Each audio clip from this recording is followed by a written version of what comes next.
Here we go. Bottom left-hand corner of Daybreak, blue Terran player representing the team Evil Geniuses. Raid call. Evil Geniuses raid call. It is Benjamin Baker, a.k.a. DeMusLiM. And over here in top right corner, we have from Team Fnatic raid call. It's NightEnD. So these guys are not members of the same team, but they kind of are members of the same team. They're playing for esports. Playing for Team Raid Call. Yeah, that too. Maybe after this game is over, they'll get on Raid Call and chat with each other. That's right. Maybe they're talking. Maybe they're talking to each other about. Talking smack over Raid Call right now. I don't know. I feel like, I don't know. Is DeMusLiM a big trash talker? No. I thought people from, UK generally don't talk smack in video games. I know that they didn't really in Halo. It was actually kind of a big joke, like that they were the most mannered FPS players ever. Because you know how things go when you play Call of Duty, when you play Halo, Counter-Strike. It's never like a GG, man. It's never GLHF in those scenarios. It's much more often a story about the other guy's mother. Yep, or their sisters. Or a combination. Or something they want you to do with your dog. I don't know. It gets really messy really quick. We do see a very standard opening from NightEnD. He's a guy that really likes favoring stalkers. We talked about this last time we saw DeMusLiM play. I think it was Sunday, yeah, where when DeMusLiM beat Finale, Ben and I were interviewing him and saying, how do you feel against your upcoming matches? And he says, well, NightEnD plays Protoss vs. Terran very weird. He plays Stalker heavy instead of, charge a lot of Archon. It just seems like NightEnD plays trade heavy with Stalkers poking back and forth, and that's very unusual. Yeah, we see him already chrono boosting out that first Stalker. He's got the Zealot on the map as well.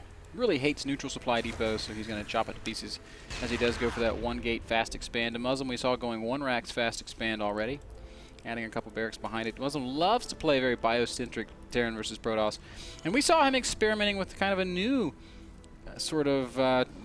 he's always been a timing-based player, but a new TVP timing last week against Finale. He used it to great effect. We'll probably see more of it here today. Yeah, with the one tech lab, you get a fast stim. From there, you're able to push out a lot of units while still being able to tech, because normally people kind of argue if you go for double add-ons after your first tech lab, you kind of delay your gas. And the cool thing is you can even incorporate Marauders into the mix if you really feel like you need to be safe against any kind of imminent push. Now, NightEnD, he does like his Stalkers, but he also really likes his Colossus in this in this matchup, as we saw him play up against QXC and able to dismantle him easily. NightEnD, well, he did take out his neutral depot, just like you said, Ben. Imagine if you can kill the depot, and then you can just take the block of neutral depot and just put it somewhere else. You've been playing too much Minecraft, bro. Playing way too much Minecraft. I've only played as much as you have, Ben. That's not true. And maybe a little bit. That's not true at all. Just a little bit more than, maybe like 20 minutes more than you did. We downloaded Minecraft on the Xbox 360, and we've been playing split screen Minecraft. It's Dan's first experience. It's very fun. With what is essentially the next generation of Legos.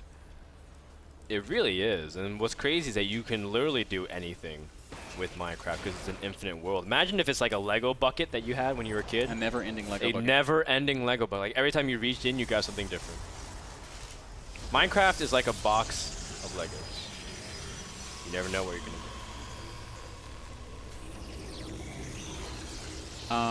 Yeah. That was... I agree. Okay. I agree, yeah. DeMusLiM is working on those medevacs. He's got his eBay down, and we will probably be seeing that same sort of timing we were talking about before, Dan. He's going to add a couple of reactors to his barracks so he can amp up the marine production.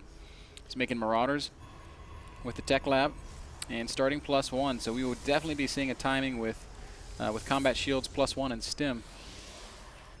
Yep, the initial medevacs. Oh, sorry, Ben. I didn't mean to interrupt you. Well, you were going to make a great point about... No. I had already made my point. Ah, okay. Then what were we going to talk about? I was done talking. The big point on Daybreak is how can you defend your main while expanding to a third base conventionally for Protoss? And if you stay on 2 bases, Terran often tries to squeeze in a third command center over your opponent. You try to bounce back and forth, right? But the thing is, Daybreak, your main to your third is an incredibly long path, and that's why these pylons from NightEnD are very, very smart. He's even canning because he knows this is a tendency of what Terran players love to do. They like to go for drops, and they even like to harass from Banshee sometimes after a fast expand, depends on what kind of style they are. NightEnd's being very safe about this. In fact, he's going for armor, but he's also going for charge, and that's a very interesting mix of events because normally he does like to go for blink. DeMusLiM is moving out. NightEnD well aware of it. He's got Zelnaga tower control. He has observers over pretty much everything. And he's even going to see that DeMusLiM's throwing down this third command center behind this push. Not a whole lot out on the map for NightEnD right now. He only has a handful of sentries, a single immortal. This little timing looks really, really scary. Yep, and even though NightEnD has great Colossus control, going for Templars is the right move in this scenario because you do have the Twilight and the Forge out in combination. DeMusLiM also doing the smart thing, stimming 1 Marine to go up the ramp, just making sure not to overextend and getting a good sense of unit composition. Now he sees no third attempt, so hypothetically DeMusLiM doesn't have to push in here. In fact, he can just get a simple macro advantage, just needs to scout the composition a little bit more diligently so he knows whether to prepare for Colossus or whether to prepare for Templars. But just seeing this kind of a mix of units, he should be aware. DeMusLiM's going to push up here anyways, and NightEnD does pop the Guardian Shield, and the Zealots are charging forward, but, I mean, this is a very big amount of Terran units, and NightEnD doesn't have that much. Those force fields were not very good. They didn't cut anything up. They just kind of said, all right, fight with everything, and DeMusLiM was like, okay. And now the game's over. DeMusLiM's going to be able to kill so many units. NightEnD trapping a little bit too much, just like you said, Ben.